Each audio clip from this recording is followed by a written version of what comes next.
Hello, and welcome back to M.C.McNeel's Twisted Fiction. I am M.C. McNeil, and we continue Chapter 5 of Blood for Flowers. So come with me now again, back, on a journey through time and space to 380 BC, north of the Black Sea. Chapter 5 begins. Odessa, I will ask you a few questions, and I order you to be honest and forthright in your answers, Thera said, folding her arms across her chest. Yes, Commander, Odessa replied as she reached out for her mother's hand as she sat a little closer to her on the bench. When was the last time you can recall a murder within our walls? Thera asked, a grievous look upon her face. There has never been a murder in our cities, Odessa replied. When was the last time you can recall a case of rape or torture? There has never been a case of rape or torture in our cities. And how have we and our foremothers achieved this peace in our house? Thera asked of her. Through unity, loyalty, respect, and honor, Odessa answered in a strong, clear voice. That is correct. Thera began her pacing again, hands clasped in front of her, as she continued speaking.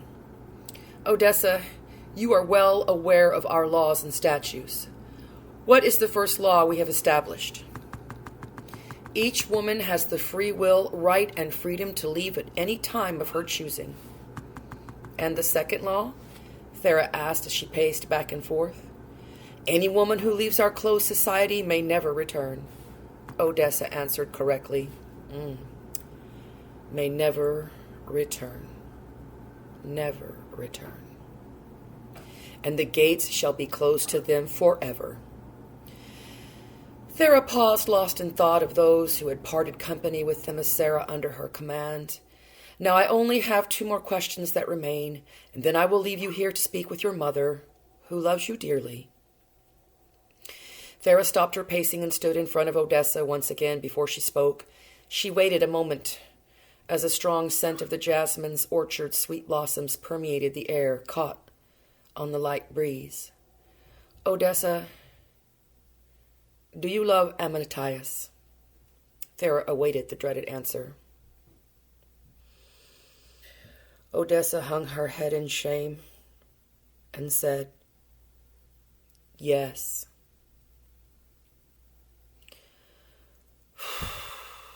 Odessa sighed. Then there came an insufferable silence. Now Thera felt as though she would vomit when she heard the answer. And then with great concern and sadness, Thera asked her final question. My dearest friend, Odessa. Thera took in a deep breath, exhaling, asking, but more important, can you live your life without this man? Odessa looked up into the eyes of her commander and childhood friend, and as she did so, she felt the grip of pain in her heart begin to melt away. And then a look of deep, abiding peace came over Odessa's face, and she simply replied, Yes, I can. This was a joy to Thera's mighty heart, and she smiled, saying, All is well. Then you shall come to Makara with me for the new breeding season, and find a new partner, and have many daughters, and so shall I. Artemis willing. Commander Thera, Odessa said, standing at attention. Yes, officer.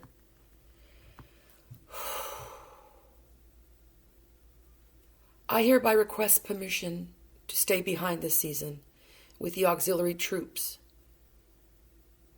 I do not wish to partake in the breeding season at this time.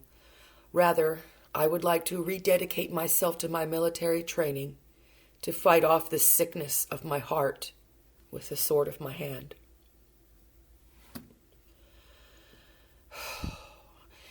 Now Thera's heartfelt joy of the past few seconds was shattered, but she was so happy Odessa had chosen to stay. And so Thera agreed. Odessa, if you shall not travel with me, then stay here and lead in my stead, and you shall be the queen's commander." Thera said as she extended her hand to Chevaria, saying, "That is, of course, if the queen's deputy of war and our glorious queen agrees." "Yes, Commander Thera, I think this idea is most acceptable," Odessa's mother answered as she stood towering over the two young women, and for once the old Chevaria, that hardened, battled warrior, was well pleased.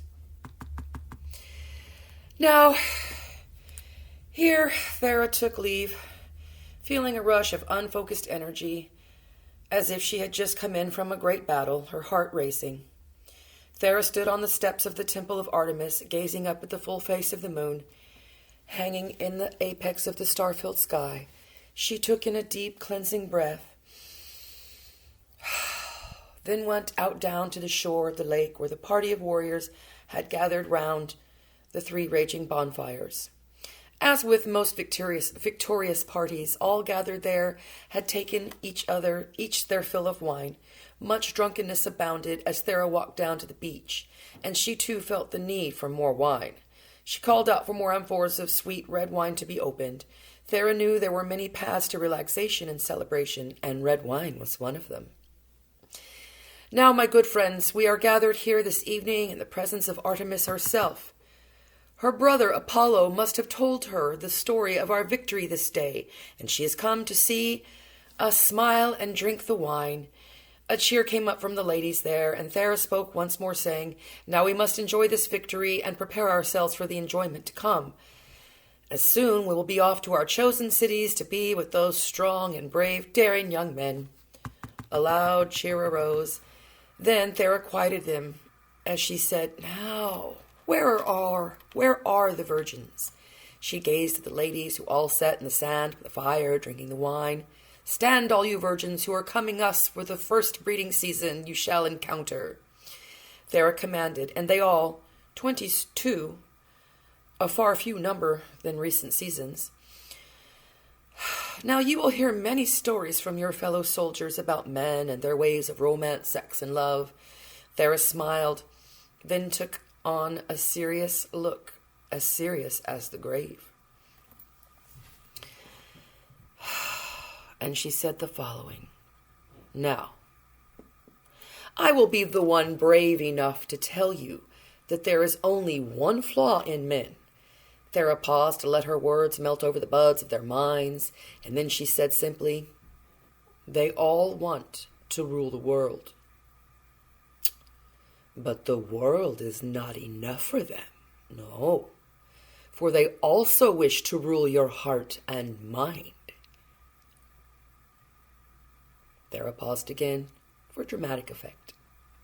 "So, you must go enjoy the flesh of these men and the purpose that they serve, for our great nation needs strong daughters, and it is up to us to be with these strong, handsome, and brave men. We must seek them out and show them what it means to be embraced in the arms of a naked Themysciran woman." Ha ha ha! Now a louder cheer came up from the drunken ladies who had cleansed themselves from the gore of war and gathered there on the sandy shore by the silver lake, which was lapping just behind them, smooth as silver, white as snow.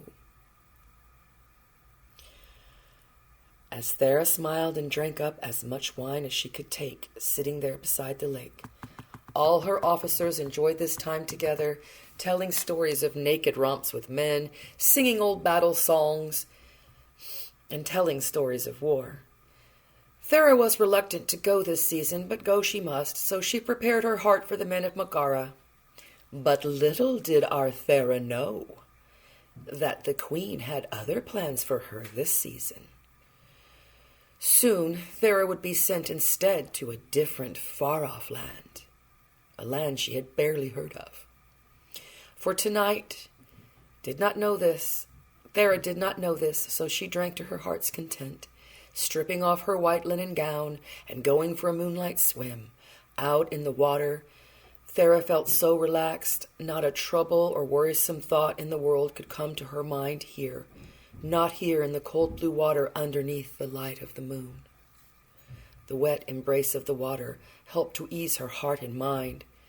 But she knew tomorrow would come too soon, and in the pit of her stomach, she had a dreadful intuitive feeling that things were not going to go as well as she had planned.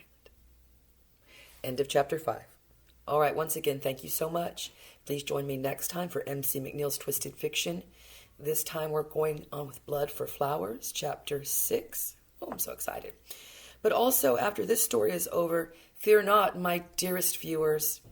We have Tears for Blood, we have Blood for Sparta, and Blood for Honor.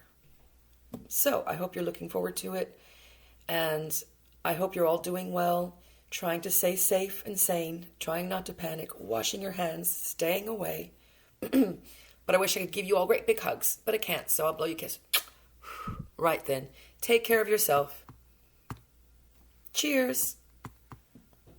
And remember, it may seem like the end of the world, but it's not. Right then, bye.